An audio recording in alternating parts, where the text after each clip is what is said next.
Le voile sur les hommes, pardon. On demande de lever le... Non, le voile sur les hommes. J'ai fait le mélange des deux, pardon. C'est l'émotion.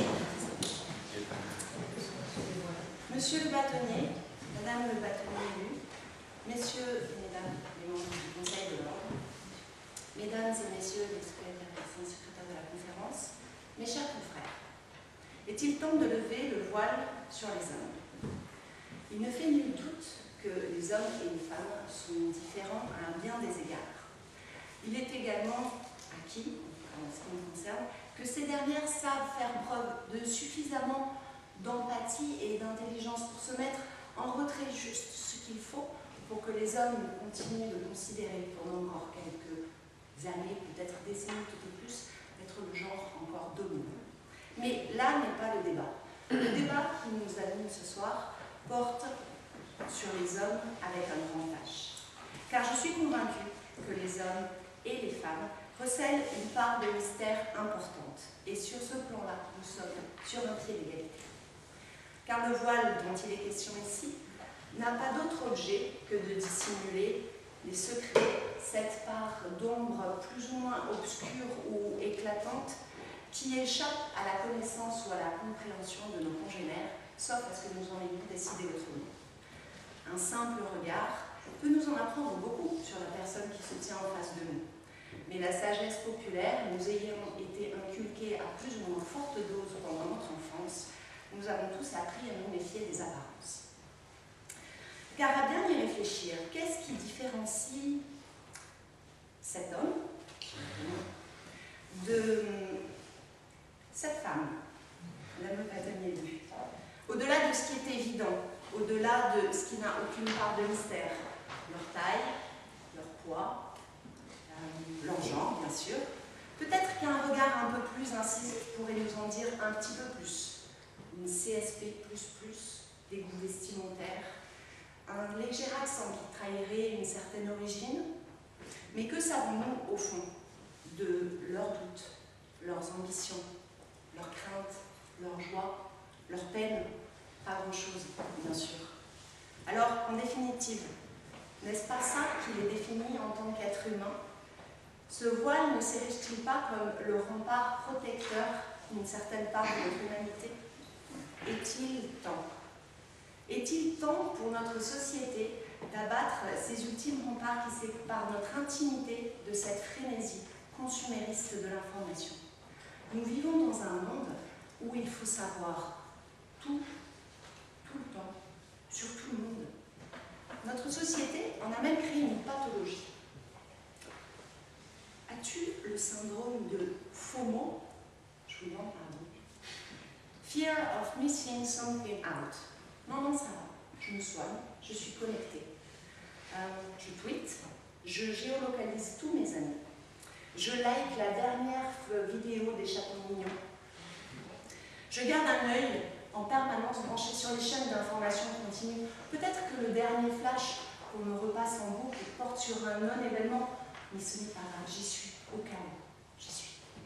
Attention, cette course se gagne sur deux fronts. La rapidité, bien sûr. On croule sous des informations.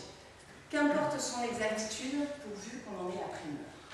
Mais surtout, le deuxième front, et c'est bien là le plus important, la croustillance de cette information. En d'autres termes, un coin de voile se lève sur l'intimité d'une personne. Et vous êtes les premiers à le savoir. Vous avez là, entre les mains, le symbole.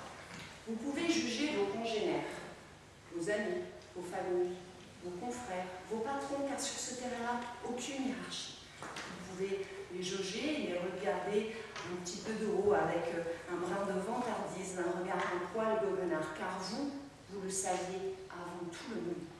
Et le « comment » tu n'étais pas au courant vous permet de savourer un petit instant de gloire, aussi bref soit-il. Curieux combat, curieuse délectation, car au détriment de qui se fait cette exaltation? Mes confrères, compagnons de cette éloquente aventure et moi-même, représentant, dans une certaine fierté, le jeune baron. Mais je dois vous faire un aveu. D'ailleurs, pas dans le meilleur endroit pour le faire. J'ai peur que quelques rides au coin des yeux, extrêmement bien cachées, je vous l'accorde, trahissent une date de naissance plus proche de la frénésie disco que celle de la techno. Cependant, je ne vous ferai pas l'affront d'un discours forgé à partir de « c'était mieux avant » et pourtant. J'essuyais déjà les bancs de l'université depuis... Enfin bref, j'essuyais les bancs de l'université lorsque tous les Français ont appris, via des photos volées et publiées, l'existence de la fille cachée du président de la République. Cette révélation faisait l'effet d'une bombe.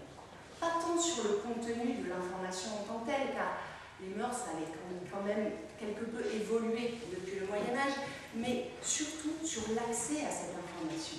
L'écran se formait. Pouvions-nous, devions-nous tout savoir? Où se situe la frontière entre la vie privée et la vie publique?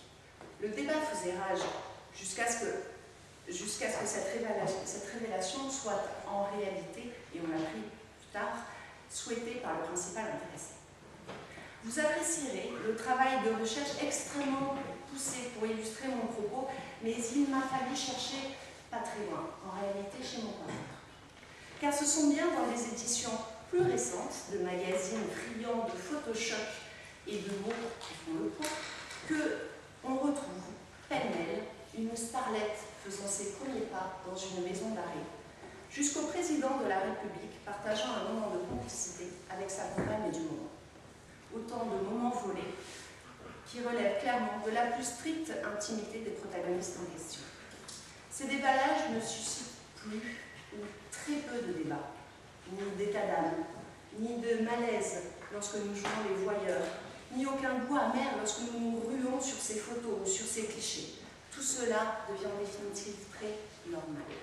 Et même pour nous, communs des mortels qui ne faisons pas la une des magazines People, la moindre rencontre professionnelle s'accompagne d'une googlisation de l'interlocuteur que nous allons rencontrer.